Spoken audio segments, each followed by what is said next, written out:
Assalamualaikum warahmatullahi wabarakatuh. Bismillahirrahmanirrahim. Alhamdulillahirabbil alamin.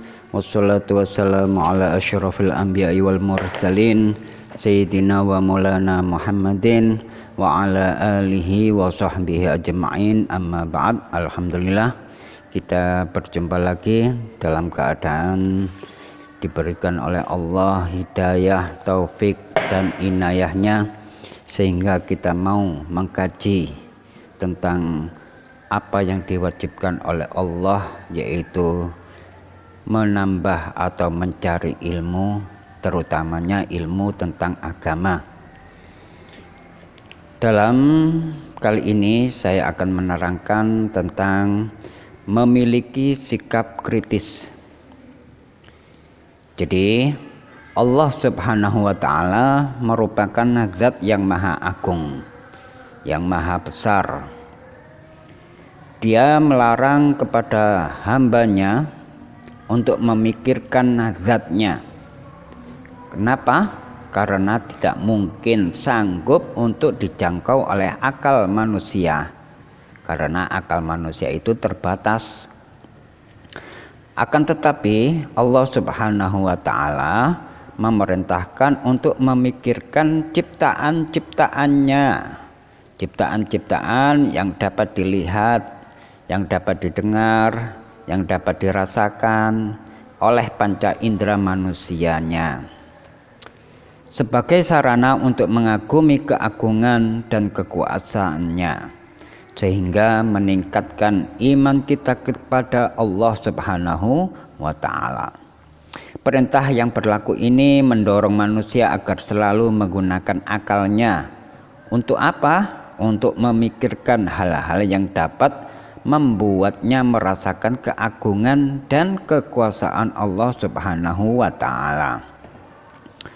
Sebagai seorang muslim, kita dituntut untuk memiliki pikiran dan sikap yang kritis terhadap segala sesuatu yang terjadi di sekitar kita. Karena sikap dan pikiran yang kritis adalah salah satu pertanda seorang ulul albab, yang disebutkan di dalam Al-Quran ulul albab. Dalam Al-Quran disebutkan bahwa orang yang mampu melihat tanda-tanda kekuasaan Allah dalam penciptaan langit dan bumi serta pergantian siang dan malam merupakan seorang bergelar ulul albab. Apa itu ulul albab? Yaitu orang yang berakal, orang yang menggunakan akalnya. Tidak satupun makhluk di dunia ini, bahkan makhluk sekecil semut pun, menunjukkan akan tanda-tanda kekuasaan dan keagungan Allah Subhanahu wa ta'ala apabila kita memikirkannya secara kritis. Keutamaan berpikir kritis: seseorang yang memiliki pikirannya yang kritis lambat laun akan membentuk pribadinya menjadi seorang yang bersikap kritis pula. Kritis dapat diartikan tajam dalam menganalisa dan mendetail dalam suatu hal untuk mengetahui keadaan yang sebenarnya. Berpikir berarti mengoptimalkan kinerja dan fungsi akalnya. Dengan berpikir, manusia memanfaatkan akalnya untuk memahami hakikat segala sesuatu.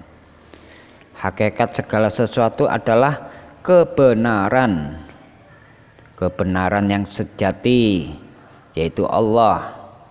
Dengan berpikir, manusia bisa mengenal Allah, bisa mendekatkan diri kepada Allah. Maka berpikir adalah awal perjalanan ibadah, yang tanpanya ibadah menjadi tak ternilai, menjadi bernilai. Seorang yang berpikir secara kritis akan suatu ciptaan Allah Subhanahu wa ta'ala, acap kali melahirkan sebuah gagasan pernyataan, dan bahkan ilmu yang dapat berguna bagi kehidupan manusia. Orang yang sering mengasah akalnya untuk memikirkan kekuasaan Allah Subhanahu wa taala adalah seorang yang berilmu. Hal ini menunjukkan bahwa penggunaan akal untuk memikirkan suatu hal sama pentingnya dengan pelaksanaan ibadah kepada Allah Subhanahu wa taala. Ada ayat-ayat yang terkait dengan sikap berpikir kritis, di antaranya yaitu di surat Al-Imran ayat 190 dan 191. Inna fi khalqis samawati wal ardi wa ikhtilafil laili wan nahari la ayatil ulil albab alladzina yadhkurunallaha qiyaman wa qu'udan wa 'ala junubihim wa yatafakkaruna fi khalqis samawati wal ardi rabbana ma khalaqta hadza batilan subhanaka faqina 'adzabannar. Shadaqallahul azim. Yang artinya sesungguhnya dalam penciptaan langit dan bumi dan silih bergantinya malam dan siang itu terdapat tanda-tanda bagi orang-orang yang berakal, yaitu orang-orang yang mengingat Allah sambil berdiri atau duduk atau dalam keadaan berbaring, dan mereka memikirkan tentang penciptaan langit dan bumi seraya berkata, ya Tuhan kami, tiadalah Engkau menciptakan ini dengan sia-sia. Maha suci Engkau, maka peliharalah kami dari siksa neraka. Al-Quran Surat Al-Imran ayat 190 dan ayat 191. Kandungan Surat Al-Imran ayat 190 dan ayat 191 dalam firman Allah Subhanahu wa taala tersebut menjelaskan bahwa segala yang Ia ciptakan, yang Allah ciptakan adalah bukti kekuasaan Allah sebagai perantara manusia untuk mengenal Allah. Hanya dengan berpikir tentang ciptaan yaitu penciptaan Allah, maka manusia dapat mengenal dan bertakarub kepada Allah, bertakarub mendekat kepada Allah. Dalam surah Al-Imran ayat 190, Allah Subhanahu wa taala menegaskan bahwa penciptaan langit dan bumi terdapat tanda-tanda kekuasaannya. Tanda-tanda itu bisa dimaknai oleh orang yang bergelar ulul albab, yaitu orang-orang yang menggunakan akalnya untuk berpikir. Dalam ayat ini kita disadarkan bahwa salah satu wasilah mengenal Allah Subhanahu wa taala atau ma'rifatullah adalah dengan mentafakuri dan memikirkan ayat-ayat kauniyahnya pada alam. Ayat kauniyah berarti seluruh ciptaannya yang terhampar di seluruh jagat raya ini yang mampu ditangkap oleh panca indera manusia. Salah satu kekuasaan Allah Subhanahu wa taala yang disebut dalam ayat ini adalah penciptaan langit dan bumi serta pergantian siang dan malam. Pada ayat berikutnya Allah Subhanahu wa taala menerangkan karakteristik dan ciri-ciri orang yang bergelar ulul albab, yaitu orang-orang yang berpikir, yang terdapat dalam ayat surat Al-Imran ayat yang 190. Ciri pertama adalah orang yang senantiasa berzikir kepada Allah Subhanahu wa taala. Bagaimanapun keadaannya, walaupun keadaan berdiri, keadaan duduk, keadaan berbaring, dalam keadaan apapun dia selalu berzikir kepada Allah. Ciri yang kedua dari ulul albab adalah mereka yang senantiasa berpikir, bertafakkur dan bertadabbur atas ayat-ayat Allah Subhanahu wa taala. Selain itu, Mereka juga selalu menghambakan diri kepada Allah dengan doa munajat, selalu berdoa meminta mohon kepada Allah atas segala dosa-dosa dan kekurangannya, memohon kepada Allah semoga amal-amal baiknya diterima oleh Allah dan dilipat gandakan amal baiknya. Mudah-mudahan kita termasuk orang yang taat, ya, suka berdoa kepada Allah, memohon ampun kepada Allah atas dosa-dosa kita, atas dosa-dosa orang tua kita. Kita doakan mudah-mudahan diampuni semuanya, amin ya rabbal alamin. Ciri yang ketiga adalah selalu menemukan keagungan dan kekuasaan Allah Subhanahu wa taala. Karena dengan bertafakur pada ciptaan-ciptaan Allah, tak satu pun makhluk yang Allah ciptakan itu mengandung sia-sia. Jadi semua ciptaan Allah itu ada maknanya, tidak disia-siakan atau hanya ya tidak berguna, gak ada. Walaupun yang Allah ciptakan itu seekor nyamuk. Kita lihat nyamuk itu kan mengganggu orang yang sedang tidur, gak nyaman ketika tidur, selalu menggiang-giang di telinga kita. Nah, di dalam ciptaan Allah yang berupa nyamuk pun terdapat banyak makna, banyak hal yang dapat kita pikirkan. Dengan adanya nyamuk, maka manusia ingin bagaimana caranya supaya nyamuk tidak mengganggu kita. Maka terjadilah ada obat nyamuk, ada apalagi yang obat-obatan kayak apa itu ya, lupa sampean namanya, yang salep-salep ya, pakai ya yang lain-lain dah selain daripada obat nyamuk, banyak sekali ya, tidak saya sebutkan namanya, takut sponsor. Nah, itu ya.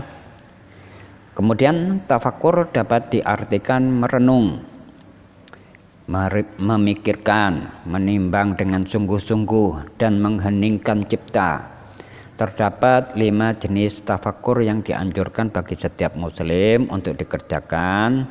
Yang pertama yaitu tafakur dalam rangka merenungi ayat-ayat Allah Subhanahu wa taala. Dalam tafakur ini seseorang harus bertawajuh dan meyakininya.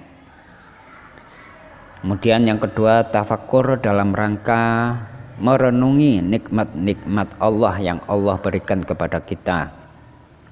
Tafakur ini dapat melahirkan mahabbah, kecintaan pada diri seseorang kepada Sang Pencipta, yaitu Allah Subhanahu wa taala.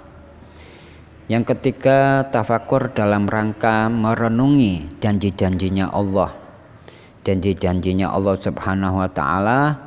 Tafakur ini dapat menyalakan atau menambah semangat beramal soleh, beramal yang baik di hati seorang yang bertafakur. Yang keempat, tafakur dalam rangka merenungi peringatan Allah Subhanahu wa taala. Tafakur ini dapat melahirkan rasa takut di hatinya, di hati orang yang bertafakur tadi. Kepada apa? Kepada akan siksanya Allah yang amat pedih. Yang mana siksanya Allah, orang yang munafik dan orang yang kafir atau orang yang matinya dalam keadaan su'ul khotimah akan dimasukkan di dalam nerakanya Allah, yang mana panasnya api nerakanya Allah itu perjalanan 500 tahun itu sudah terasa. Sebelum masuk neraka kita mau digiring ke neraka, itu perjalanannya 500 tahun itu sudah terasa rasa panasnya itu. Kemudian ketika sudah memasuki neraka, kemudian diterjunkan, dilempar ke dalam api neraka. Jatuhnya itu pun sampai 500 tahun, saking dalamnya neraka yang Allah ciptakan itu. Dari atas menuju ke bawah itu perjalanannya selama 500 tahun. Nah, bayangkan ya, jatuhnya saja 500 tahun. Kemudian tafakur yang kelima, dalam rangka merenungi kelalaian diri dalam menjalankan perintahnya. Tafakur ini dapat menumbuhkan rasa malu di hati seseorang. Kepada siapa? Kepada Allah. Kita akan merasa malu kepada Allah. Ya Allah, saya ini sudah dikasih nikmat oleh Allah, tapi kok saya gunakan untuk bermaksiat. Saya dikasih nikmat, punya uang banyak, tapi saya gunakan untuk minum minuman khamar, untuk berzina, untuk main judi, untuk dan lain-lain sebagainya. Apalagi sampai riba, ya, menghutangi orang tapi dengan cara harus membayar bunga. Nah, jangan, ya. Kita sudah dikasih kenikmatan oleh Allah, akan tetapi kita gunakan untuk bermaksiat kepada Allah. Mestinya orang seperti ini harus malu. Makanya kita memerlukan sikap tafakur dalam merenungi kelalaian diri. Kadang kita juga sering-sering lalai. Kadang kita mendengar azan saja sudah terasa timbul rasa ngantuk. Ya Allah, ngantuk baru krungu azan langsung ngantuk. Tapi ketika krungu mendengarkan disko atau dangdut atau yang lain, langsung rasa ngantuk langsung hilang. Ya, subhanallah, ya. Memang untuk menjalankan perintahnya Allah, untuk menjadi orang yang baik, itu godaannya sangat berat. Karena kita mempunyai musuh, yaitu yang pertama musuh kita adalah musuh setan. Kemudian musuh kita yang kedua adalah hawa nafsu kita. Hawa nafsu ini selalu ingin yang enak-enak tok, kepinginnya yang indah-indah tok, kepinginnya yang wis nyaman-nyaman tok. Ya, kepingin makan, kalau makan yang enak-enak tok. Ya. Kalau mau minum minuman yang enak-enak tok. Ya, tidak ada yang tidak enak. Itu keinginan hawa nafsu. Mungkin ini yang dapat saya sampaikan, mudah-mudahan bermanfaat bagi kita semua, dan mudah-mudahan kita termasuk orang yang digelari oleh Allah ulul albab, yaitu orang-orang yang mau berpikir. Subhanakallahumma wa bihamdika asyhadu an la ilaha illa anta astaghfiruka wa atubu ilaik. Assalamualaikum warahmatullahi wabarakatuh.